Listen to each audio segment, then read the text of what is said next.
வைகோ பெற்றெடுத்த களவாணி மகன் ஐடிசியுடைய இந்தியன் டொபாக்கோ கம்பெனியுடைய டிஸ்ட்ரிபியூட்டர், போதைப் பொருள் நேரடியாக விற்கக்கூடிய பீடியும் சிகரெட்டும் கோல்டு பில்டரும் கிங்ஸையும் விற்கக்கூடிய அந்த துறை வைகோ திருச்சி நிற்கிறார். அவருக்கும் அரசியலுக்கு என்ன சம்பந்தம்? பார்ட் டைம் பொலிட்டிஷியன், சொகுசு வாழ்க்கை, ஐடிசியுடைய டிஸ்ட்ரிபியூட்டர். அப்பா போதைப் பொருளுக்காக மதுவை உழைக்க நடைபயணம் போவார். யார்? வைகோ. மதுவை ஒழிக்காம நான் ஓய மாட்டேன் அப்படின்னு துண்ட முறுக்கிட்டு கிளம்பிடுவார்.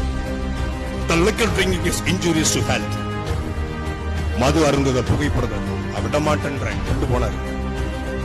அப்பா மதுவுக்கு எதிராக நடைபயணம். மகன் சிகரெட் விற்க. இன்னைக்கு ஒவ்வொரு டீ கடையில உட்கார்ந்து நீ பிடிக்கிற பில்டர், கிங்ஸ் என்னென்ன இருக்கோ அத்தனையிலிருந்தும் ஒத்தருவா காசு வைகோவின் குடும்பத்துக்கு செல்கிறது. வைகோ மகன் ஓட்டுகிற ஃபார்ச்சுனர் காரு நீ புகவிட்ட காரு, உன் புகை காசு. அந்த போதைப் பொருள் வியாபாரியை கொண்டு வந்து, நேரடியான டொபாக்கோ வியாபாரியை கொண்டு வந்து திருச்சியில் நிப்பாட்டுறாங்க. எதற்கு?